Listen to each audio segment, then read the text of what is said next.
And welcome to the Reloading Podcast, brought to you by Patriot Patch Company and Colorado. Camarado. Colorado. I don't know. They're a sponsor, Paul. You gotta say it right. I got to say it right. They're a sponsor. Okay. Camarado. Camarado. There we go. They're a sponsor, Paul. You gotta say it right. I got. Sorry about that. Anyway, Jim, what you do? Anything? Not a heck of a lot of anything. Not a heck of a lot of anything. Openly. I missed last month's gun show because of my anniversary. Gun club meeting, and I missed it because of the anniversary. But most of the work I do is behind the scenes anyway. I did promote a new admin in the Reloading podcast group. Most of you guys don't know him because he hadn't been in the group for very long, but he's an old friend, an old hand in the Reloading room on Facebook. He's been in the admin in the Reloading room for at least 10 years. The Reloading room's only existed for 13. I'm thinking more like 12 or 11 or 12 anyway. His real name is Rocky Jet, but in Facebook on the podcast group, if you want to look him up, it's R. Lee Jet. Letter R, Lee, Jet with 2 T's. He's good people. He knows his stuff, and he loves reloading. Anyway, I want to make a big deal of presenting him to the podcast and to the show, even though he doesn't even know, he hardly even knows this podcast exists. But he's going to start helping out. He's an old hand with managing the Reloading room. And we have so many admins in the Reloading room that only 2 or 3 are doing all the work. Even I step in once in a while. But, we got about 4 or 5 admins out of 20, 21, 22 admins to do all the work. 4 or 5. That's always the way it is. But anyway. Yeah. If you see him on the show, say howdy. All right. Go ahead, Paul. You started saying something? No, I said I hang out there all the time, just give a little advice here and there. So Yep. Ray? Not much. Traveling for work. I was up in Wisconsin last week. Met with Mike on my way back home. I actually went on my way home. I was on my way to another audit. Stopped by, visited Mike and had lunch with Mike, and before he went to work, and so it was pretty nice. Home this week and travel early next week, and later next week we got the Missouri Valley Antique Arms Collectors Association, so I'll be meeting Nick over there, and Nick and I have a big display set up at the show. So, you're going to be out showing your wares, huh? Yep. Nick decided he wanted to put a display up, so those past month or so we've been building display racks and cards we're going to put on the rifles to, explain them a little bit, and have a cartridge board up showing the different bullets each rifle shot, or each cartridge, the difference for people that don't know. So that's what I've been doing. Nice. Well, one of the members here dragged me out to a steel challenge match. So I got to say thank you to Ken Brown for taking me out there. And I shot Super Senior and came in 8th out of 12. So I didn't do too bad. An interesting sport that I think I'm going to go after. Oh, what caliber? I shot 22 rimfire open. Oh, that's you don't even break the bank doing that. Who's this new girl? We don't know. She's got a coffee cup in her way. Evening, gents. Yeah. Good evening. So what have you been doing the past week or 2 or 3? I'm still dealing with I shouldn't say dealing, still getting my dad settled in hospice, and I snuck off to shoot that Creedmoor a few times by myself. It's very rare I've been getting time by myself. And I'm sneaking off to go fishing at an event this weekend. Nice. Don't know too much. Nice. Getting ready for deer season.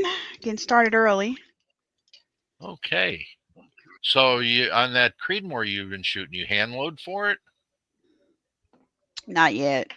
Not I yet. don't have my presses set up yet. I don't have my presses set up yet. I know I have dyes. I know I have brass. I think I have primers. I think I have powder somewhere. Okay. What And I bullets? think I have bullets. I don't remember if I do or don't, so I got to dig through that box. Got plenty of Okay. brass now. All right.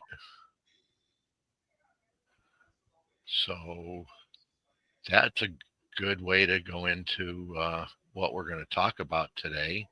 It's the What? perfect segue. Yeah, it is. So what powder are you thinking about using, and what bullet? To be determined on both. So after I pull out the box and see what I have, then I'll get the grocery list going. So this will definitely be a good segment for me to pay attention to. Okay. So 264 bullet. How about a burger? We're going to start with a burger. Nice 140 grain target. Um, possibly, Okay. Trying to possibly. remember a rifle like that. There's no recoil even on the heavyweight bullets. Yeah. Oh, I know. You've handled 30-06. I know you have. I think you even got a 06. Hmm. But Nope, I that don't Creedmoor own is not one, but good. I do shoot one. Actually, yeah, I know you've handled 180 grain in a 06. And that kicks like a mule. Ain't no two ways about it. But that Creedmoor, it doesn't have enough weight in the bullets. I mean, the mass in the bullets to create recoil. So load heavy for it. As heavy as the recoil as the rifling likes. I'm probably one of those rare exceptions. The recoil doesn't really bother me because I shoot slugs on a regular all year Good. round. Yeah, they Okay. don't bother me. So recoil's never an issue for me. It's just tinker around and play and see. I'm at the fun stage now. Ah, the fun Mhm. stage. The fun stage. All right. And got my notebook ready. Yeah. Yeah, this is one that takes crib notes whenever she's she's on the show with a topic that she doesn't understand, like manufacturers' trade secrets. Yep. And being you guys' DMs being annoying. Well, we gotta have somebody like you keep us straight. Wise won't come in the room when we're on the podcast. Anyway, Yeah. welcome, dear. I'm glad you're here tonight. It's been a long time Me since you and too. I've been on the show together. Yeah, and I got a new phone Uh-oh. New phone. that works. That works. Is it the same number? Yeah, same number. I got everything finally ported over, and I'm still updating some apps on here, but I haven't had a new phone since 2017 because Oh I'm boy. like, as long as it works, I don't need the latest and greatest. But I was bumped off the G network on LTE, halfway got a signal, and then the touch screen finally went out. Hmm. Ooh. Okay. And who says there's no such thing as planned obsolescence? Yep. I was forced. Forced. Was forced. Why obsolescence? Oh well. So what powders you got laying around? Do you know? I know I have lots of Hodgdon, but majority of it is for shotgun and pistol. I do have some federal, no, not federal. Dang it, Paul, it was a brand you referred to me a couple of years ago, and it's discontinued. I found about 4 bottles of that unpacking looking for stuff. I can't think of the name right now. I'll dig it out on a break. Okay. Are you talking about varmint? No, Alliant it's varmint? Alliant. Alliant Yeah, Alliant. Yeah. varmint? Yep. Okay. All right. Let's see what we would come up with checking with Alliant varmint on that. And As a matter of fact, while you're doing that, I'm gonna go double check. Hold on.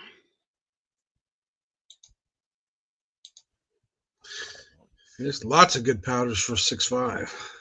yeah.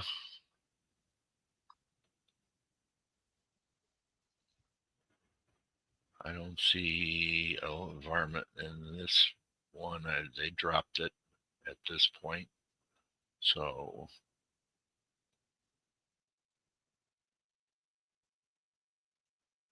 Go good old Varget. You could go with that. Reloader 16, Reloader 17. 17. Let's see. 80. Yeah. Let's try 40.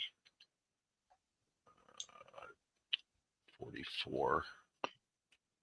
Good thing you changed your numbers, because taking it out of context, I was going to say there ain't no way in hell you're going to get 80 grains of powder in a 6.5 case. No. No. But if I ran Reloader 17 in a 6.5 Creedmoor with that 140 grain bullet, my load ratio would be 90%, which is good. 90% case fill, and 100% burn rate on that. And I'd be in the 20 with a 26-inch barrel. I'd be at about 2,800 feet per second, 2,850. So, yeah, that's that works out really nice, depending upon her chamber and that. And there was on the reloading room that you started, Jim. There was a gentleman who was complaining about his box magazine and his Ruger would only allow him, like 2.8 something as far as the case length. Yeah. But you can switch to an ACIS mag without the binder in there and go longer. So, yeah, there are ways to work out the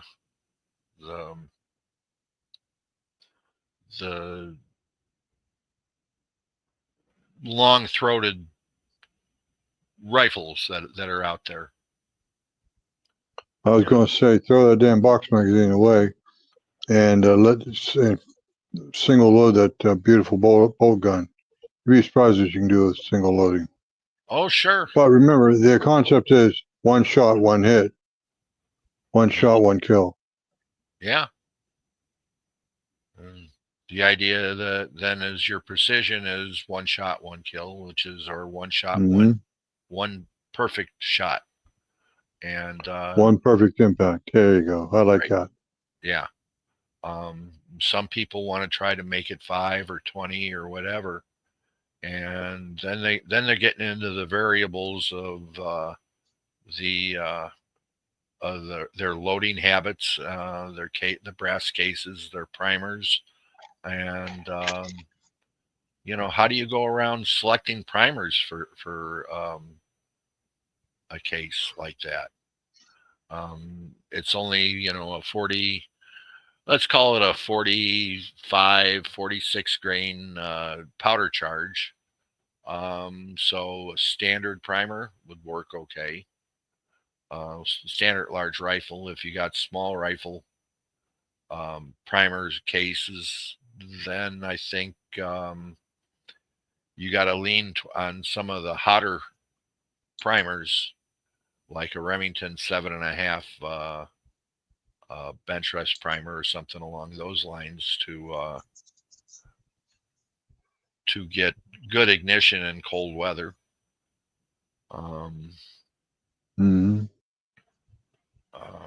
But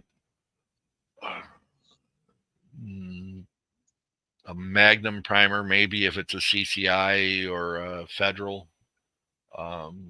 might be needed to get consistent velocities and ignition with the small rifle cases.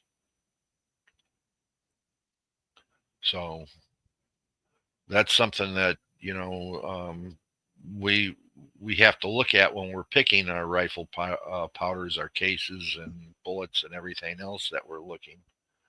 And a good, you know, you can sit down and experiment and look and everything else, but you can also take like a Nosler manual, which lists or the Lyman book, which lists the case fill, and you can get an idea of how full the case is going to be, because you're going to find out the fuller the case, the better the accuracy, the better the precision you're going to have in it, if you can match it with the right primer.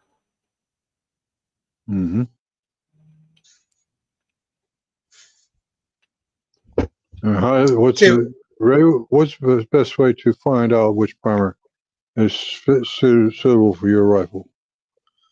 Well, yeah, go ahead, Ray. I've always just done trial and error. I mean, that's the only way I know. Yeah. There's only 4 brands of primers there used to be only 4 brands of primers in the country anyway, so you didn't have that much choice.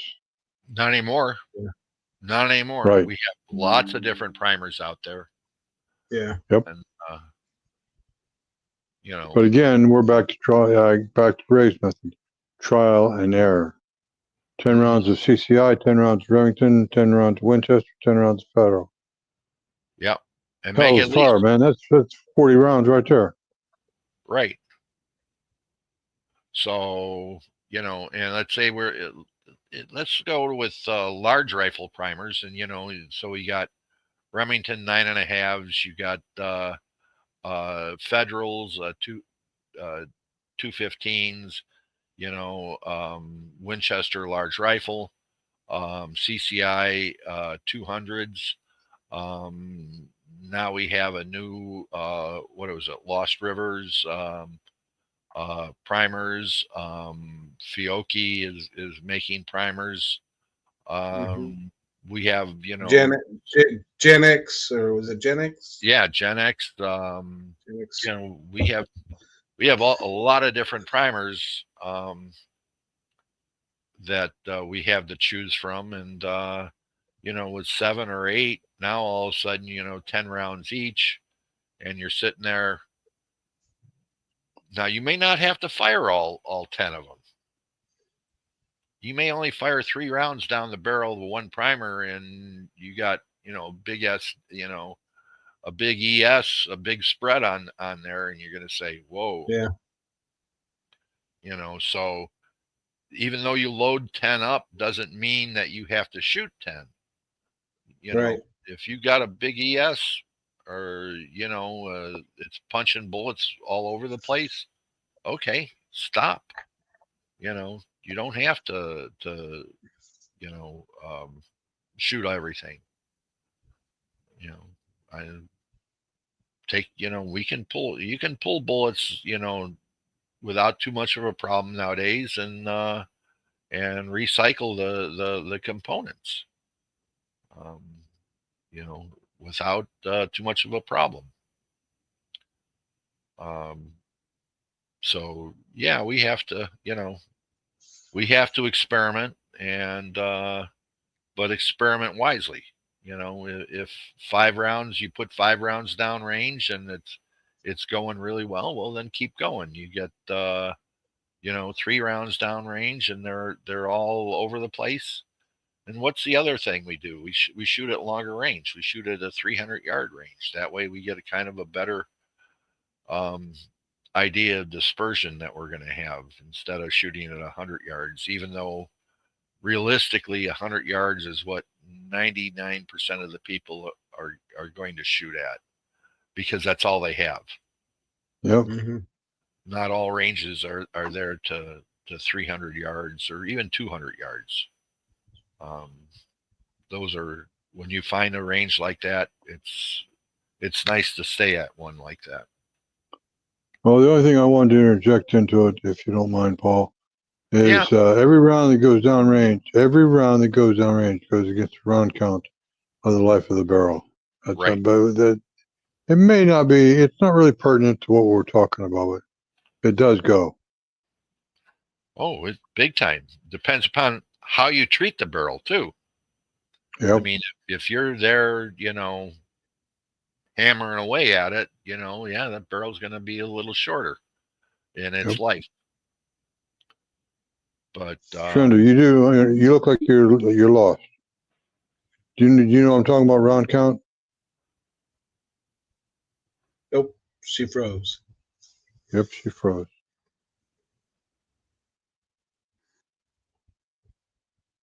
Unmute yourself, Trenda. Can't hear you, Sharinda. Froze. No, we don't hear. Oh, now it's working. I said I'm not lost. I'm looking for the coffee pot. Get too far away from the coffee pot, you'll get lost, right? Right. Can't find your ass with both hear hands. it beep at me. Look, it should have beeped by now to tell me it's ready for my refill. So I'm looking like, what's the problem? How many rounds do you have through that 6.5? Of factory ammo? Over 2,000. Over 2,000 for sure. What? I've had the thing for how long? Who the heck provided you ammo? Wow. I mean, just because I'm reloading it doesn't mean I ain't buying it. 2,000 cases? Wow. Yes. Not I'm not gonna say cases, not crates. I also had a generous friend leave me a bunch of boxes with the stipulation that me and another friend better get a deer down with it, which I don't think they understand how long this Creedmoor is, and I don't necessarily want to take it into a blind, and I'm definitely not taking it up a tree, so I got enough practice rounds, and well, if you fired that gun 2,000 rounds down that barrel, how accurate is it? It's zeroed in. Good. It's zeroed in up to a minimum of 600 yards. That's the furthest I've been able to get out to consistently to practice.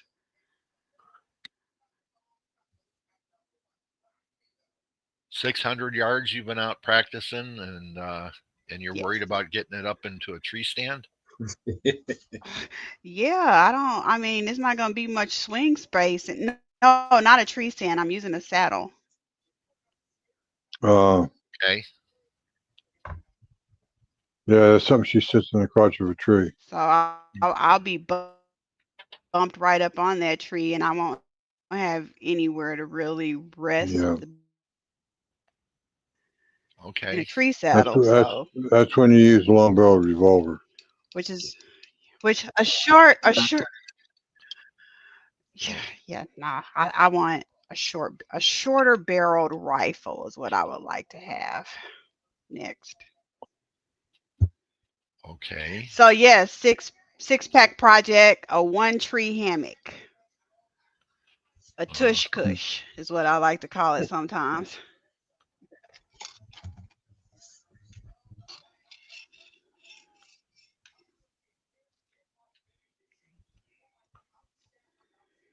Are you hunting? You gonna use that Missouri to hunt with, or are you going somewhere else? Right now definitely Missouri, but if I get an invite and them tags ain't expensive, I'll go. Now, have you ever used a blind? Yeah. A pop-up blind?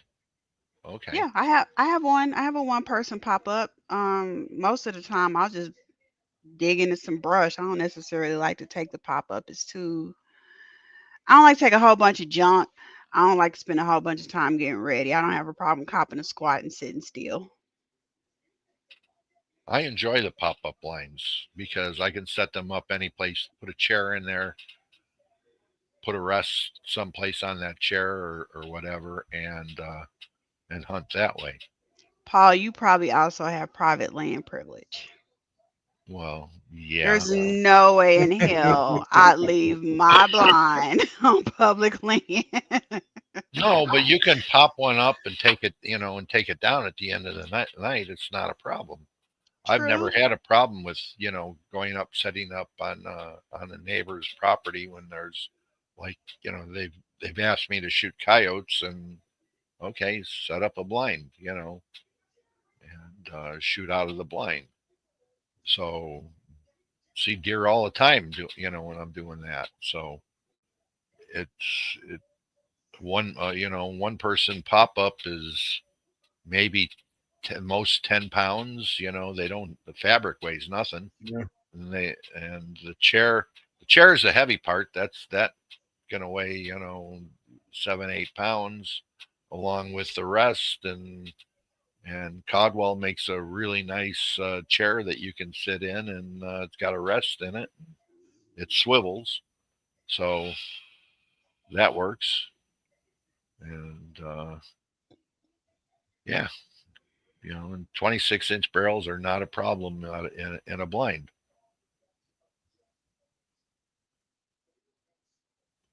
So, but 2,000 rounds, that's more rounds than I have in a lot of my guns, but and they get rebarreled real quick at 2,000 rounds or close to it.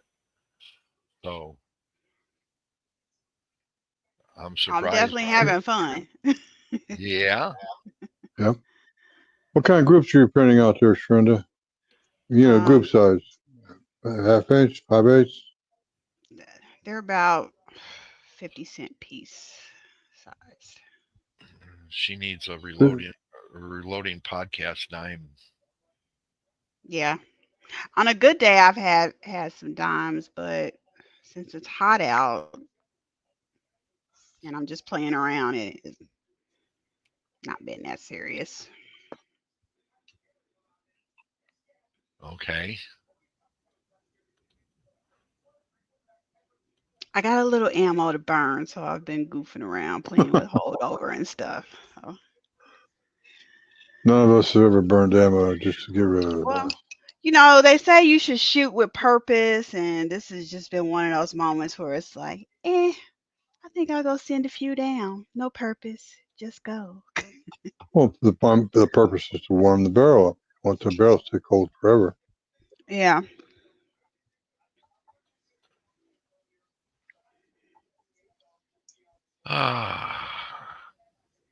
We got a question on screen.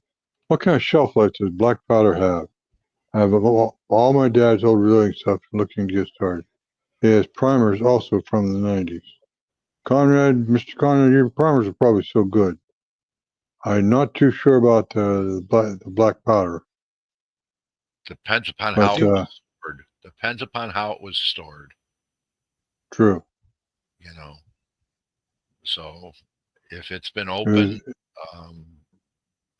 what kind of condition the cans are in, because they all come in metal cans, if I remember correctly. You got to look to see and, make sure the powder hasn't, dump some out, make sure it hasn't clumped up and started to weep.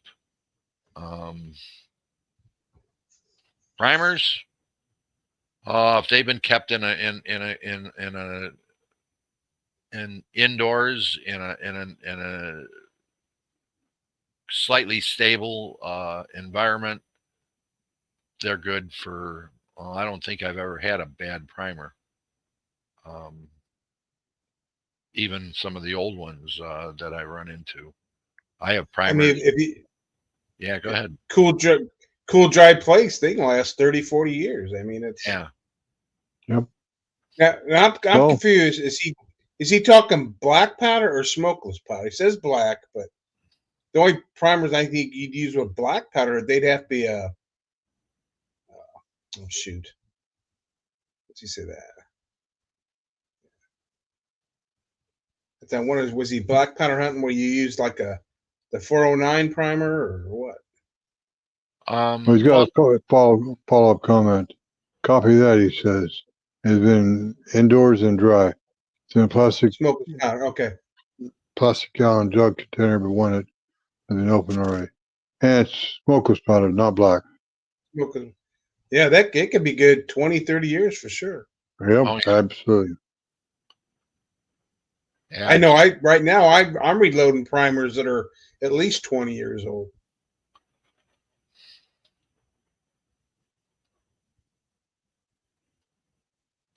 Shrenda, here's a picture of the dime. That's 3 inches. Well, if the dime is 3 inches, I'm definitely shooting tighter groupings than that. Okay.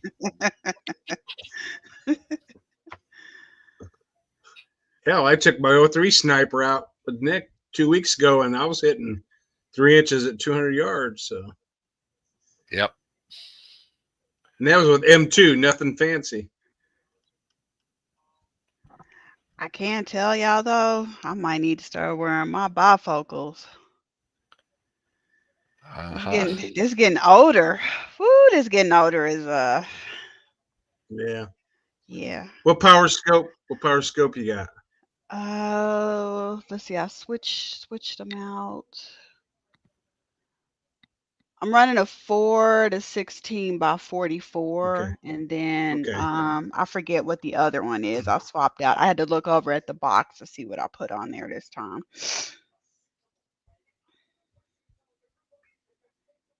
Yeah, there's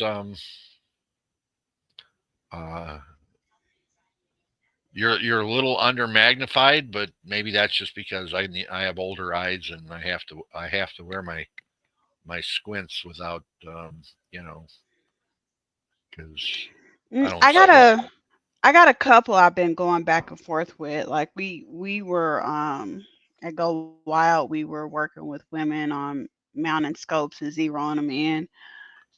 So I took mine off, put smaller ones on, swapped them back out, and dingled around with them. So right now I got the smaller one on there and just been playing with it till I swap back to the other one.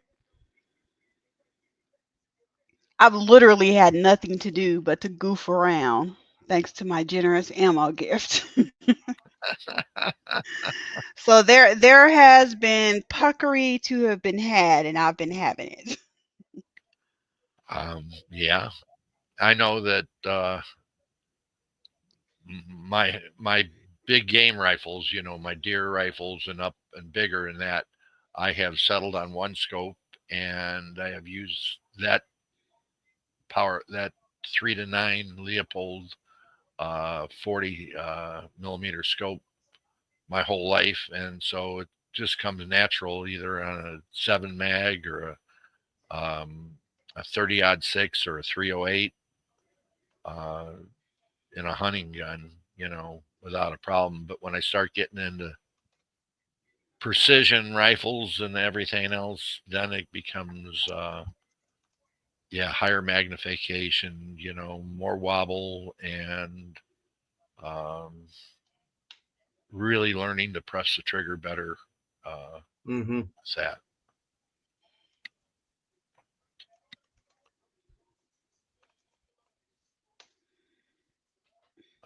Yeah, mom always says that getting old is not for the young. I like that. I like that. Shrender, your 6.5 cases, are they a large primer or small primer? So far they've been small primer. Small primer. I haven't got a box of anything yet or ran across a box of anything in my stash. It's been a large primer. It's not to say that there's not any in there. I just haven't ran across any yet. So now we got to get you set up in your room to start annealing, sizing, trimming, and priming, and filling cases and that, right? Yes, that I don't have an annealer. That might have to be one of those live visits over to Nick and Ray's house adventures one day. Well, I don't have an annealer. I know Annealing's not hard. Annealing's not hard at all. Yeah. You'll be amazed how you get longer brass life. But I'm telling you, the feel when you seat that bullet, it's so consistent. It's incredible. hmm I'm looking forward to it. You got to set your stuff up now. Yeah, I've been called out by one of the we have a local competitive shooter here that reloads her own, and she put me on blast. Yeah. Well, we're doing the So, same yeah. thing here. Yeah. You know, Yeah. you're gonna. Like she's in my text messages calling me out. Uh-huh. I was like, okay. Like, this stuff ain't cheap, so Yeah, but you got the stuff. You got to set it up. I'm getting there. The half the battle was getting it all pulled out. So I'm there now. Well, you don't have to get it all pulled out. You just, as you take each piece out, and then you set it up, and you go from there. One piece at a time. If you do one piece at a time every other day, you'll have your reloading bench set up in 2 weeks. Yeah. Ray, did you write that comment? Oh yeah, I read it. That's Nick. Okay. Yeah. No, Nick, Shonda. I'm coming. Yes. That's what Nick wants you to do. Come on over to the house. He's going to teach you how to read Anneal. And Bet. Oh, you need the propane torch. Bring all 2,000 cases with you. Oh, man, you better bring a 6-pack of bottles too. I don't know if Propane I want bottles. to do all 2,000, but I'll bring quite a few. It goes quick. At It least really 5. does. Yeah, it does. Yep. Yeah. Sounds like Conrad, you got about everything you need to get started. I mean, He doesn't seem to have bullets. I was going to read his comment or his query. What kind of money do y'all think I'll need to get started? I have the press. I have dyes, powder, and primers. What else will I need? Well, you need bullets, projectiles. Bullets, few hand tools, and that's about it. Yep. You need a good bench. Good reloading book. Yeah, good bench. Good bench reloading book. What's he reloading? Pistols or rifle rounds? Conrad or Lay's got a question for you.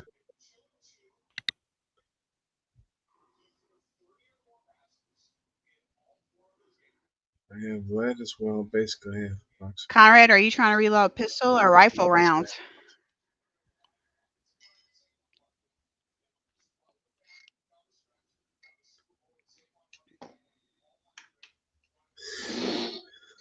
Two, 3. That'd be rifle.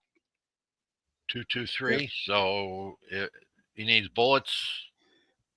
He depending on the brass, he's gonna need some way to swage the primer pockets. So a swager, from RCBS. I don't know if he wants to spend the money on a Dillon or the RCBS, but the RCBS has a press-mounted swager that you can set up on it. You can cut the primer the crimp out of the primer pocket, but not recommended until you can get a feel. A priming tool, some kind of priming tool. Conrad, what these guys are talking about is a way to remove that very sharp edge from the crimp that the military put around the primer to keep it in place. Or it's not swagger, it's a swaging tool. And that's what's called swaging. You're going to move the metal and round it back out from the sharp corner to a nice little gentle radius. Sorry about that. That was a typo. Typo on my part. Billy Nichols got it right. Swaging is the right word. Yep. A swagger is what you get when you shoot a deer and walk down the highway and say, "This is mine. This is my deer. I got swagger on my ass." You're not lying. if he's reloading like a PMC 223 or more of a civilian, I shouldn't say civilian, but a commercial case, he may not have a crimp in it. But if it's old Lake City or something like that, he's definitely going to have to remove the crimp. If he's got Federal, it's got a crimp in it. It's Yeah. What's the other one that Federal makes? Winchester. I've also seen Winchester with crimp. Yeah. Most of them have a crimp in it. Just go through it and get rid of the crimp right away. Just run all the brass through it, and that way It's exactly what I do. Yeah. And you can get a Swager less than $100 now. Mm-hmm. Where it be a Dillon or the RCBS or hell, Frankfurt Arsenal makes one now. RCBS mounts right directly into your press. And I'm not surprised to hear that.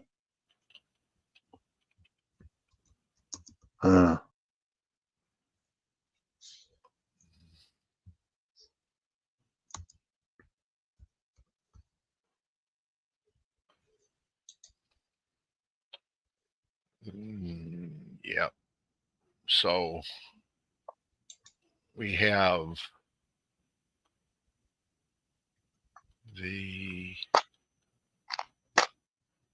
and this is on Amazon. You can get this one here, and that's what I got, and it's $120. So that's one way to go.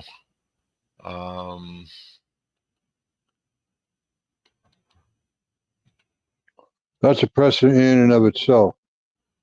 It's not a press mount. It looks like a Dillon press. Yeah. It's bench mounted.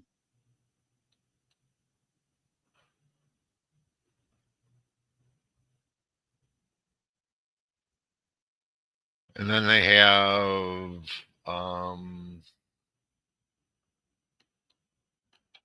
the die set.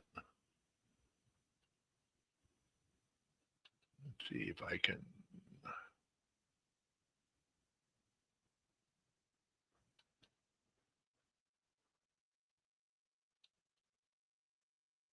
You can get the die set here.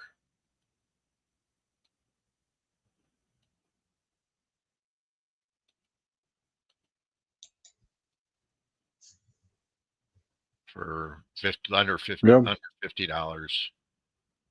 Yep. That's the RCBS primer pocket swaging system. Yep. The two buttons on the bottom of Paul's screen are the swaging buttons for the pockets, for the primer pockets. A little cap that's on the center by the ink pen. The cap is for actually stripping the brass off of those swaging buttons. Thank you, Paul, for zooming in. Yep. And the round thing in what looks to be a sizing die, it's not. It's a pocket die body. The round thing in the very center, the dimple, is to actually go over the burrs of the flash hole of the primer pocket. Yep. You got large. Yep. It's small on the right, the right of my screen. Yep, that's large there. And what it does, it'll bind up in the primer pocket. But that cup that's sitting right there, Paul, if you would move your mouse up a little bit higher. Well, there you go. About as high as Not on the die body, on the stripper. Yeah, yes, that. Yep. That stripper sits right over top of the primer pocket swaging button, and it just strips the brass right off the pin. And that's just an ink pen they put in there to show for size. And you change out the rod depending upon the small or the or large case. Diameter of the case neck. Right. So, and again, it's easy to use. It goes pretty fast. You can do 500 cases in an hour and a half. Yeah, I'd say two every minute. That's 120 an hour. That's going pretty good clip. Yeah, but it's easy to do because it's put the case in, feed the case in, push up, pull down. You reach over with the other hand, and if you do it right, you just put a box underneath the press, and it knocks Mhm. the brass into the box, and all you're doing is feeding. So, Mm-hmm. and then you can go out and buy one of them, big Dillon 1050s, or the production tools, and you can do a press mounted uh, swaging too. So, but then you're getting into money. Yeah. There's a question on screen. Pretty good question from Clifford Zach. He wants to know if there's pistol cases that have a crimp. Yes, Clifford. I've even seen old military GI 38 special ammo with a crimp armor pocket. Mm-hmm. If it's a military cartridge, it's probably been crimped. 45 ACP crimp. Oh God, yes. 9mm military crimped. It's all Mhm. crimped. So,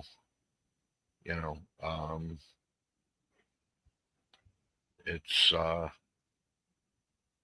yeah. I don't have any 38 specials here, but I remember getting and shooting a lot of military special 38s.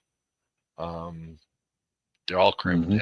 Had to run them through and swage all the pockets on those. So, and 9mm, about half of them.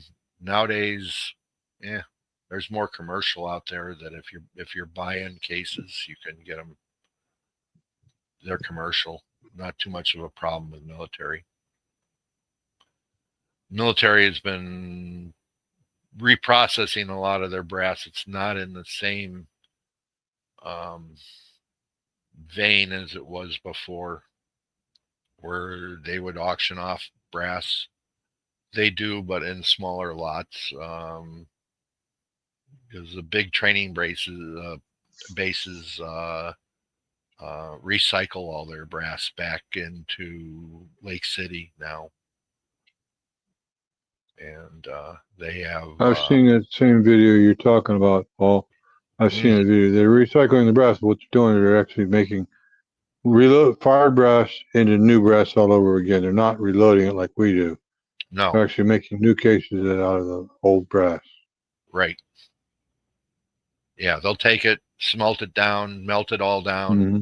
reform Yep. it, make sure Make the new properties cups and are off right. you go. Yep. So,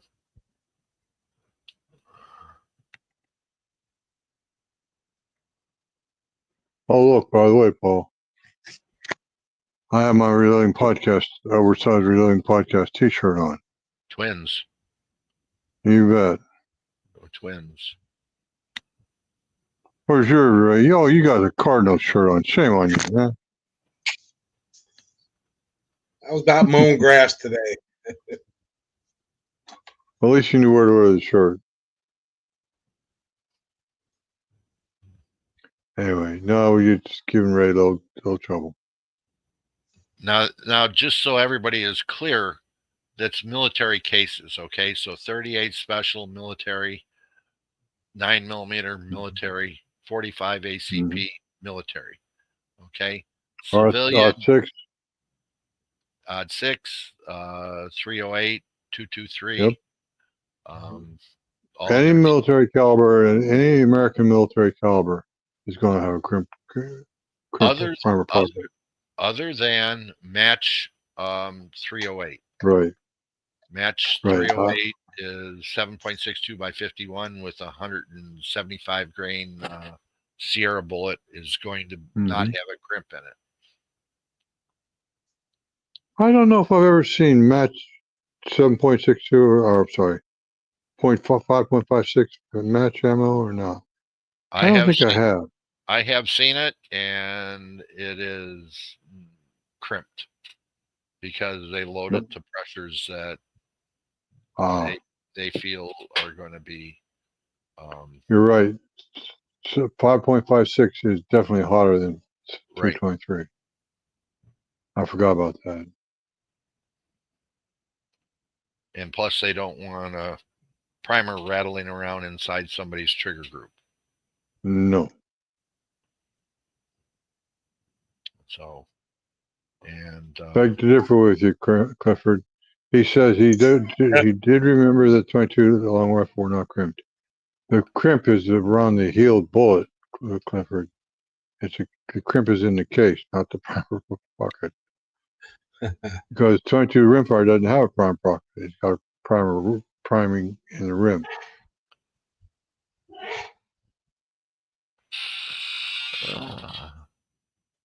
What in the world was that? That sounds like an old school printer. Yep. 262 mod 0 is match 556 and it is crimped. Yes. That's Black Hills, isn't it? Yeah. I think we lost Rhonda. Yeah. Is there a mod 1 for that or a mod 2? I'm not sure. I don't know. That question from Paul is meant for Billy Nagy.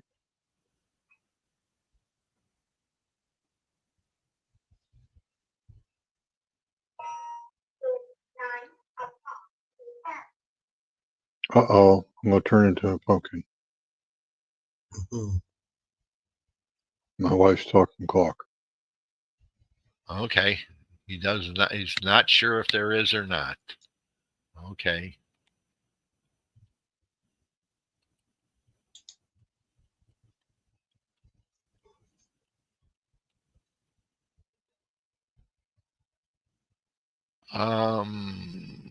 Absolutely, Conrad. Absolutely. Yep. Well, not necessarily. You could use the dippers. Yeah, you're right. But those things, Mike used to use them. Mike's still a fan of those things, but Mike doesn't use a dipper anymore. I mean, you can shoot and you're just not going to be super, super accurate. I mean, but if you're just plinking.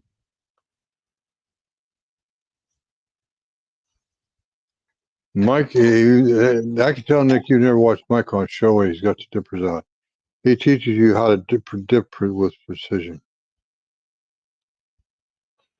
Conrad, yes, you do need a scale. Yeah. Simple as that. Yep. Yep. For starting out, I'm going to go against my better judgment and say buy a balance beam. Don't buy the cheap electronic scales that are out there. Yeah. That's right. Stay away. And the Lee balance beam, I'd stay away from. I'd get a RCBS or something. Yep. Yeah. They don't make the 1010 anymore, or sell the 1010 anymore. But I have an RCBS 1010, which is made by O House. But they do sell a 505. 505 grains. Yeah. That's that 500 is meant for weighing bullets, not powder charges. You get a rifle that shoots 500 grains powder, you in the wrong game.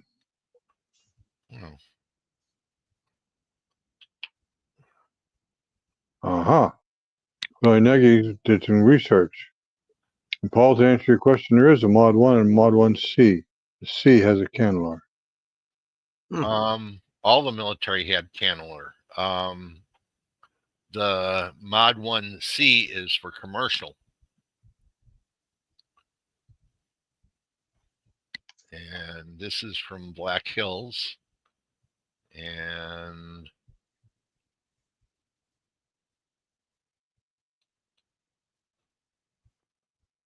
we will go here. Hit that. And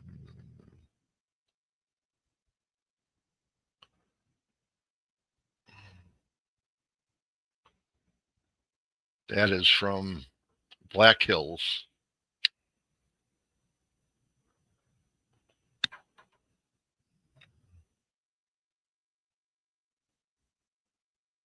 And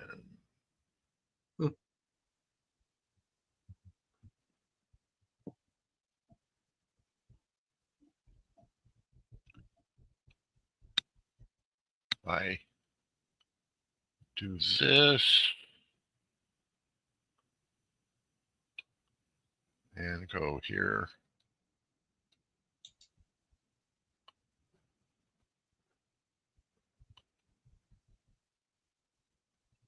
and that's all the information that they give. And according to Black Hills, that will 10 groups of 10 shots each at 300 yards provided on military lots. No lot will ship unless it shoots sub 2 inches. Groups at 300 yards. So 0.64 MOA. That's a pretty tough specification. That is a very tough specification. Yes. Yes, sir. So You're talking, actually, you're talking 0.6 of an MOA. We're talking 3/8 of an inch at 100 yards. No, a little over ½ inch at 100 yards. Right? I'm sorry, you're right. You're right. You're right. Yeah. That's center to center, too. Yeah. When they test those rounds like that, are they shooting it from a rifle that's clamped down to take any shooter air out of it? Or is that surely that's not just from a shooter resting it and shooting? I mean, that's you'd be surprised that a shooter resting it can shoot better than a stationary mechanical rest. okay. Okay.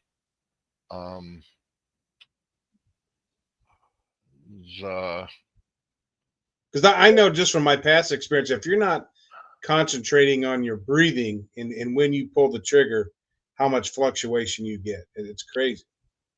I mean, there is. Yeah, go ahead, Jim.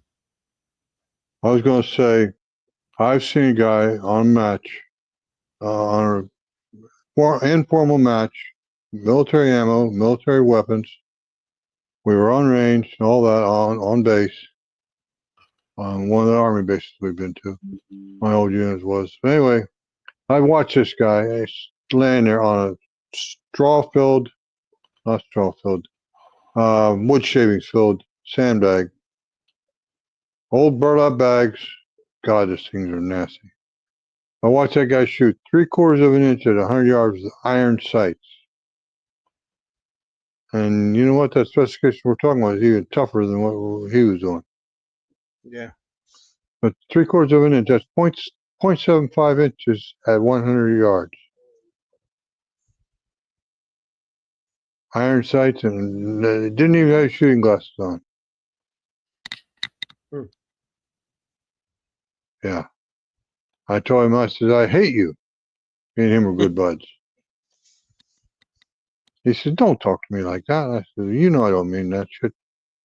I still hate the fact you can shoot the hell out of it like that. Anyway, gentlemen, I'm going to call it a night. Have a good evening. It's been a pleasure to see you again. I'm glad I was on the show.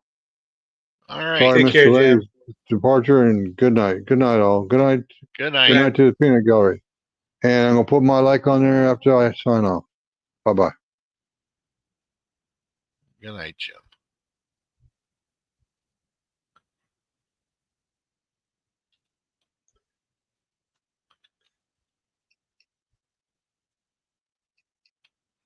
Must have lost Sharinda. Yeah, we did. She said that she's rebooting. Oh. She needs to be rebooted a few times. But yeah. No, there are bench guns that that are mechanical devices that if you're in a in a tunnel and shooting in a tunnel, then maybe you can get a better results than somebody that's shooting that an excellent bench rest shooter can do, because a bench rest shooter can make up for wind and that kind of stuff. So right. One of the mechanic. Every Tuesday, Conrad, 7 Central. Yep.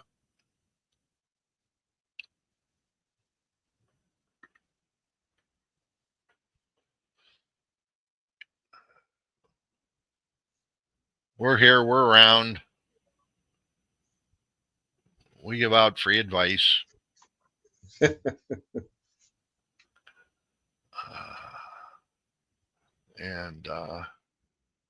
But yeah, it's well,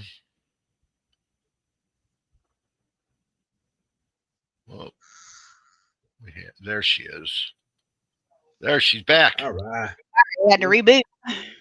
Reboot. Oh, look who we got here coming on. All right. Oh my gosh. We got a full house now. There goes the neighborhood. Yeah. Nick, she's coming Where over there. Jim go? Is it she's got Grandpa's 2,000 bedtime? Yeah.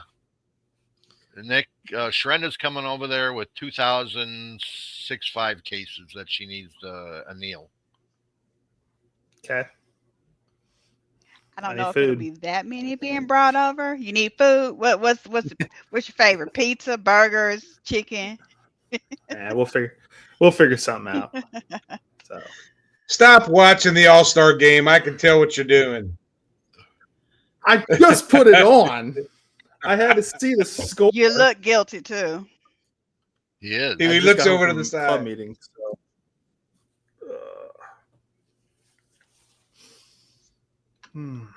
Yep.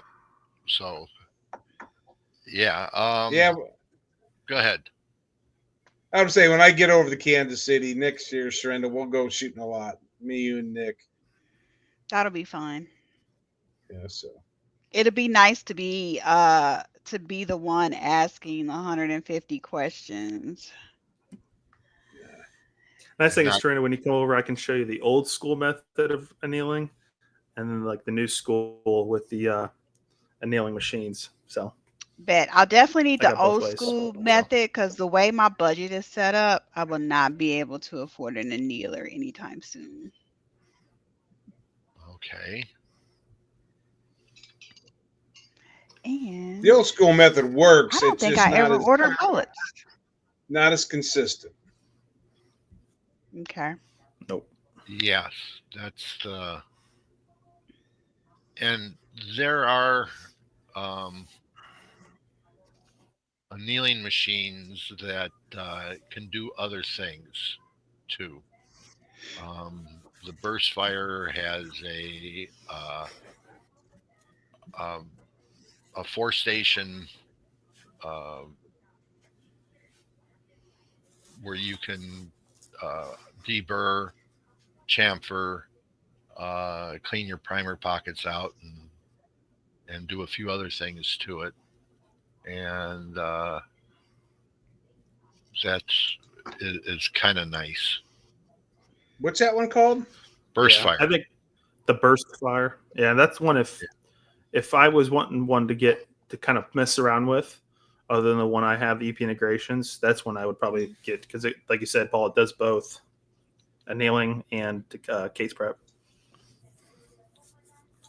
Okay.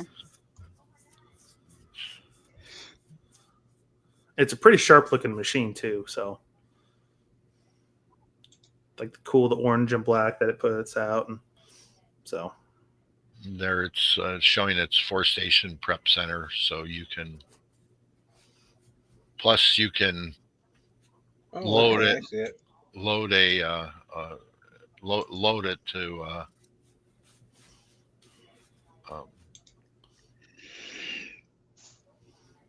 to go through and prep enough cases in there, and they are coming out with.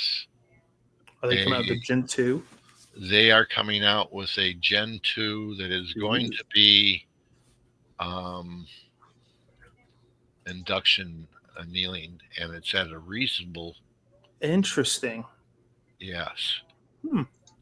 And it's $624. That is a third the cost of annealing made easy. Yeah. And I might shoot them an email to see if they want to come on the show. and they and that's not including the cost of a case feeder for the Annealing Made Easy and all the other things going on. So it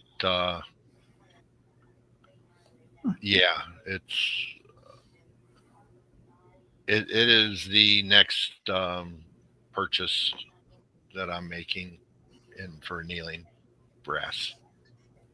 I really did Burst Fire 2-in-1 for $289. That's pretty slick. Yeah, but the one with the induction Yeah, because annealing. you're going to spend $100 minimum. Mm-hmm. Yeah, that's hard to beat, really, for an induction. Yeah, flameless. Which one you guys? Yeah, can you pull that up? The one that That's pulls up on the screen. That's the on the induction screen one. right now. No, I meant what was the So other one you were Jocelyn talking about? Yeah, just a minute.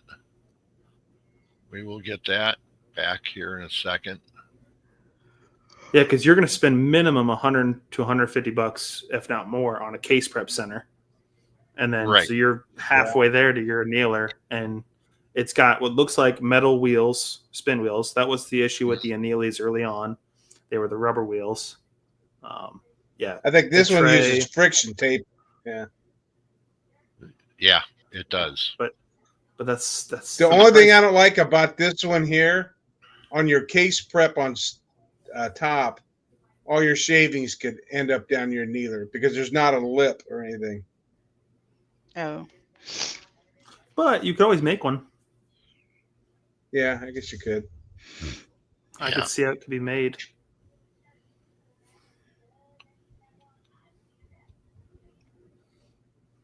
So I'd make it out of a piece of angle iron, have it basically go over the whole top and come down basically in front of that tray. Basically make a guard, prevent anything from going down to the tray area. yeah, I would say a piece of aluminum, bend the corners up all the way around it, and you know, since it's got a raised edge, you don't need thick aluminum. Thin would work fine. Yeah. And punch your holes in the right place, and you're all set to go. And it's nice thing about it, yeah, if you do like a little tray system, you can have it where you take your shavings off, pull that little tray out, dump your shavings. Yeah. Oh yeah. I want to see if they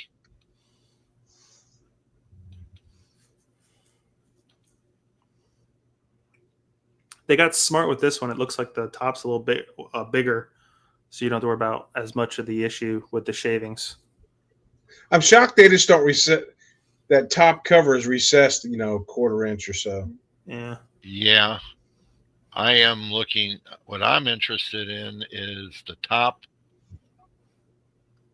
It appears to have 6 stations instead of 4. I noticed that. Yeah. Huh. So I'll shoot them an email this week. See if we can potentially get them on the show to discuss their products. Because I see a ton of people talking about them all the time. Yeah. Are they fairly new to the market? I've never heard of them. They've been out. They've been out for a couple of years. Yeah, they're just not. They're not your Annealing Made Perfect. They're not your Annealies. They're kind of the behind the scenes of the Annealie style, I would say. Yeah, Annealies or the ugly. Yeah, ugly. You run that one, Paul. Mm-hmm. I have an ugly annealer, and I have a Gerard annealer, and the Gerard is getting old, and so I use the ugly annealer a lot.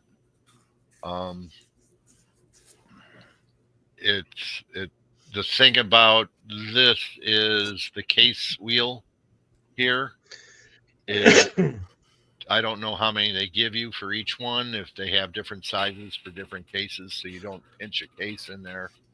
Fatter cases need a bigger hole, but smaller cases, you can get 2 cases that could fit in there and could get pinched and jam the machine. So I don't know how they sell it or whatever, but I was looking at this, and being liquid cooled, they have a coolant in there, which means it can run continuously for a long time. In other words, you can sit down and turn it on and let it go and keep feeding cases into it all day. And with a liquid cooling system, it would keep it from overheating.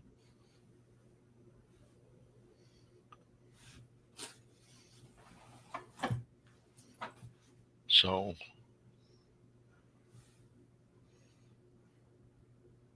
there wait a minute. What's that? There's your tray. There we there's go. your tray.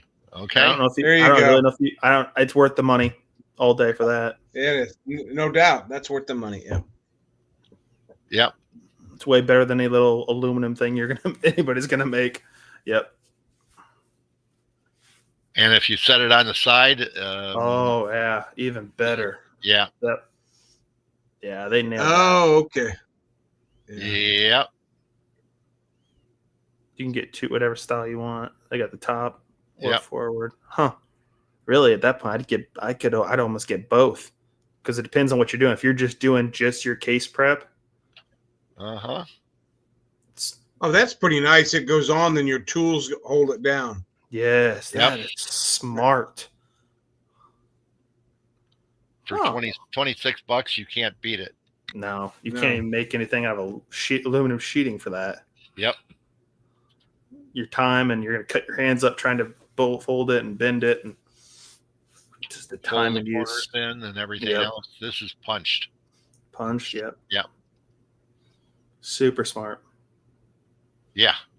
And actually, I would just, if I had that, I would just leave it on, and I'd take my little shop vac and just vacuum out the tray, and you don't have to worry about taking anything off. And That's Yep. what I do with my Yeah. my Lyman Prep Center. Yep. Yep. man, I'll shoot them an email. Yeah. Yeah, get them And- on. And like I say, you can't beat the No, not at all. prices for it. And when they come out with their Oh, that's the 6th position. So they've even Yep. got you early design for that. There you and go. it's still 26 bucks. That's so hard to beat. Yeah. Man. So Yeah, you're killing two birds with one stone right there. uh-huh. That's And our CBS 6th position is gosh, almost $200 now. At least, yeah. So Yep. you take $200 off of a annealing machine that's $650, you're at $400. Oh man, that's the cost of you can't even buy an annealer for. I mean, No. induction annealing. Induction, yeah. A little Annie is $5 something, Yeah. and it's, You don't hear much of the little Annies anymore. They've No. kind of fallen off. and so yeah, you're they got the right idea here. With that station there, short of decapping, you decap, of course, then clean, run them through here. I guess you wouldn't even have. Well, You can. Don't they make? I think I've seen case prep tools for swaging. I think. Well, they don't swage. That's true. You're cutting. You're more cutting the pot. Yeah. Which you could do that if you wanted to, but you're still going to want to swage eventually. Yeah. But- Cutting is a kind of a long, drawn out. But on a machine like this, you can put, your deburring, your chamfer. You can put a, You got your primer pocket cleaners, scrubbers, whatever you want, really. yeah, you can. You got all of it. Geez, here. You could put one, primer slash hole cutter in there. And if you're doing Lapua cases, okay, and regular, you don't have to change out because one is one size, one is the other. So you could mount 2 of those in there and, not have to take them off. You could, that, put a primer pocket brush on one, primer pocket cutter on another, and put your 2, your chamfer and deburring tool. All 6 be used, all set up, ready to go. You could, any case, it didn't matter. Just go through it and you'd be set. Nice. So, yeah, that's what I would say for the money. Yeah, even if you wanted to go with the flame one, yeah, you get what, 280, 290? Yeah. Two And I think Midway carries it. I've seen it other places, not just their website.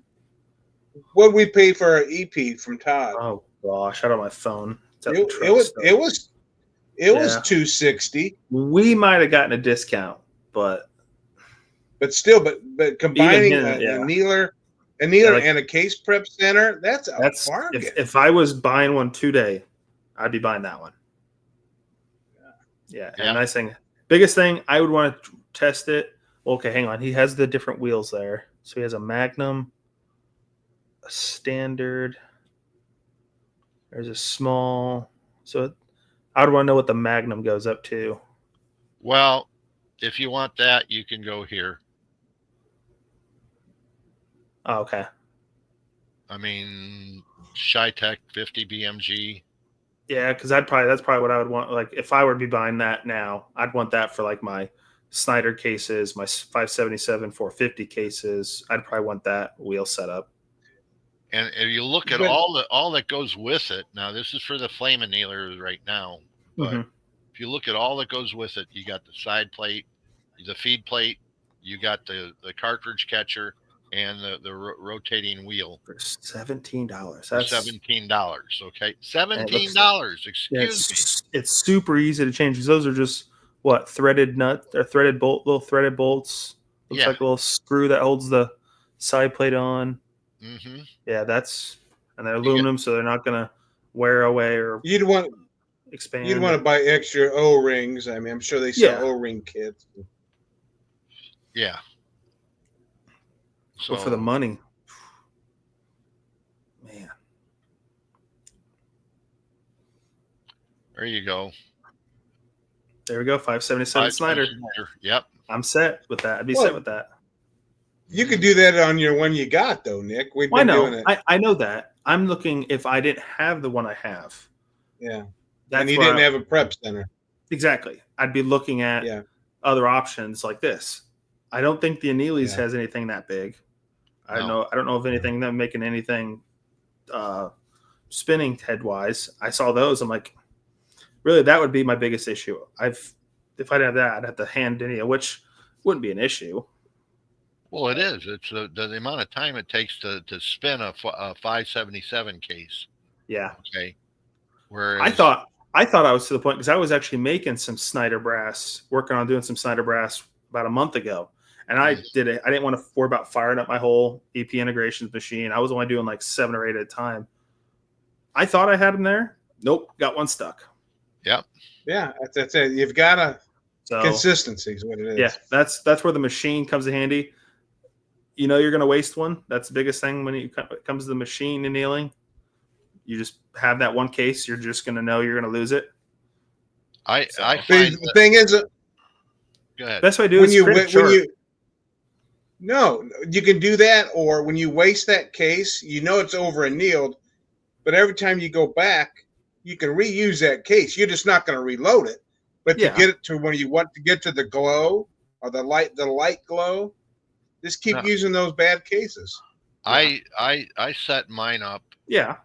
With 1,000 temp plaque 1,000 degree Templec. Mm. I find the 750 is not hot enough to consistently do the neck and shoulder of most cases.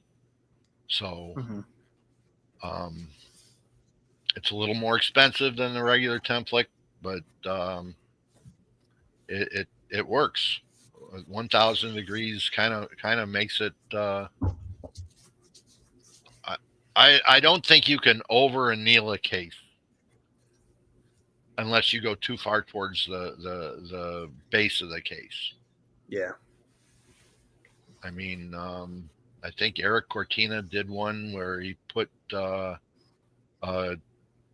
heads of flame annealer on, and he ran them for like 20 seconds or 30 seconds inside of a case that got it, cherry red, and reloaded fine.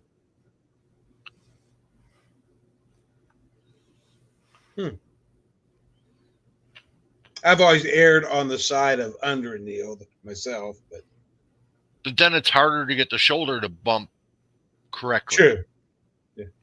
Yeah. Like when I do mine, my first 3 or 4 or 5 might be under annealed. Then I'll tweak my speed to get it. Then I'm fine. It's this.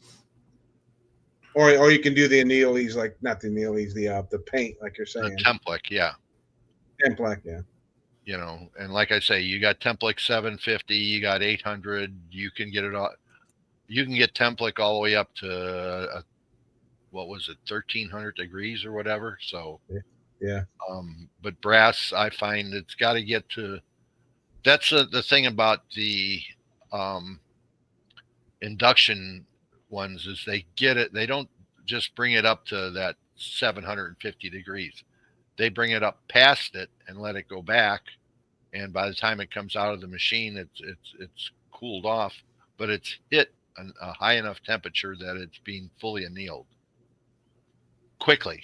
Yeah. Do they say whether these are made in America or anything like that? Didn't know if they said. I don't think they're made in America. No. Okay. Contact us. Well, they got a trading program, which is kind of interesting for a small company like this. Huh.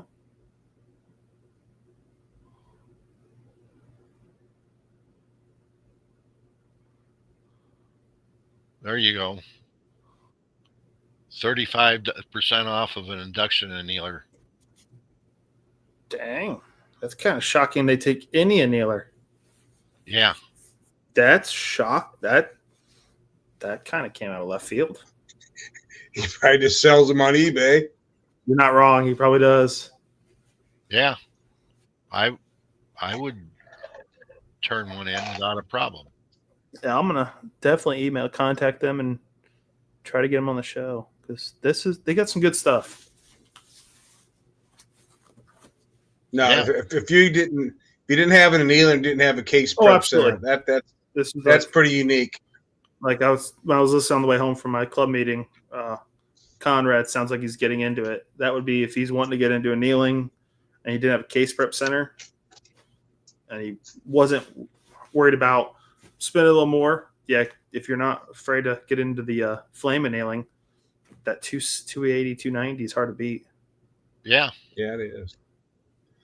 I'd get a scale first if I were him. No, absolutely. Yeah, get the scale first.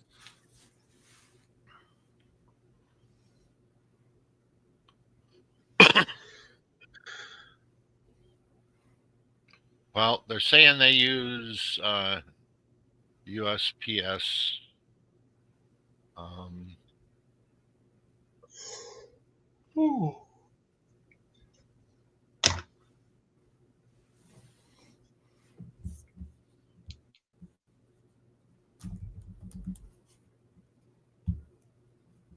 Okay, here you go. Made in Taiwan. The wheels are made in-house.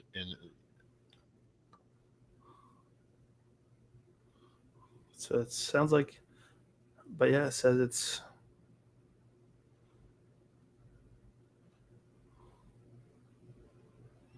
So most of the Okay. smaller parts are made in the U.S., but I imagine most like your computer works, everything's of course made over there. Same way with the body. Well, they're having it assembled in Taiwan. Yeah, it's so much Oh, easier if somebody yeah. like that do that. I'd rather it be Taiwan than China. China. Yeah. 100%. So that's nice.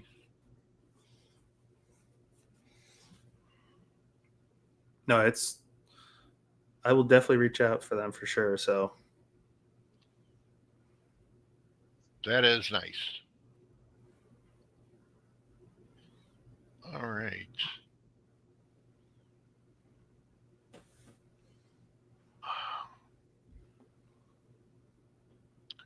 All right, gentlemen. Everybody should all be a member of the Patriot Patch Company. You can go on to the Reloading Podcast and look up Patriot Patch, and you can join for $35 a month, get the patch, and help support the Reloading Podcast. I don't have a patch with me here right now because they all get sent to Indiana. So,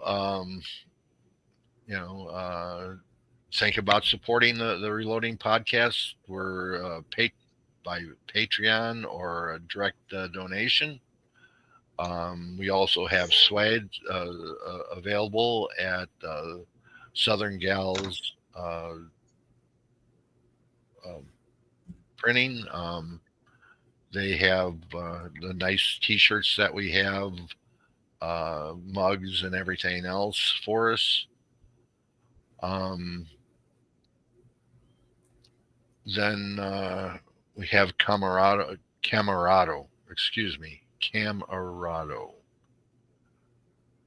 and that's for all your high class camouflage and sportswear that you need for your hunting camps and everything. So look into it. Anybody got any shout outs? No, not really. Okay. I think we're going to call it an end now. It's been an hour and a half, and Sounds good. I think take somebody shooting, take yourself shooting, get out there and do it. I got to thank somebody. I got to thank Ken Brown for taking me out to my first Steel Challenge match and coming in 8th place in Super Senior. And him lending me a pistol to use. So first time use of the pistol, and first time use with an optic pistol like that, and came in 8th place. So I didn't finish dead last. How's that? That's good. Pretty good. And That's good. So, and as I always say, Grandpa told me, he says, don't listen to your mother. He says, violence does solve problems. Jump on the Millsip short bus. Teach them to shoot and reload when they're young. And ladies and gentlemen, support the 2A. Go out there and, give to your local people first. Call the Congress critters and senators, and leave a bug in them all the time. Threaten to not vote for them, but to vote for their competitor in the same race they're in.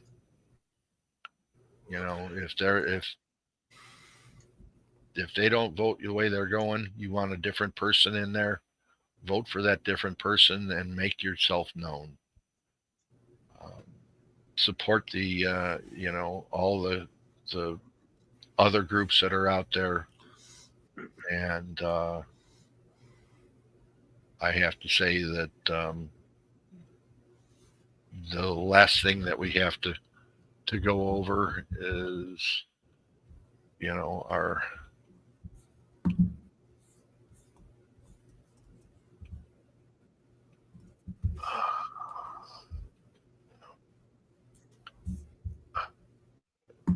if you're feeling down out, you don't know who to turn to, if you're thinking poorly, help is available. You can call 988 and you can get to talk to somebody.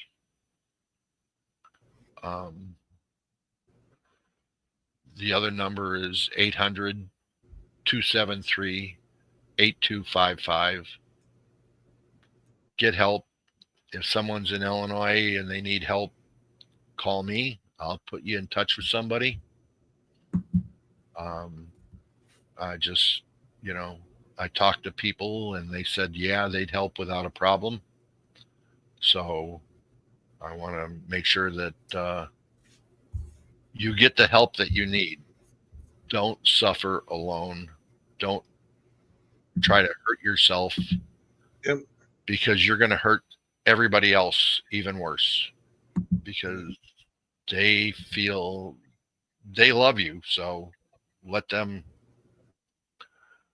you help yourself to help them. That's true. Everybody, good night all. Good night, all.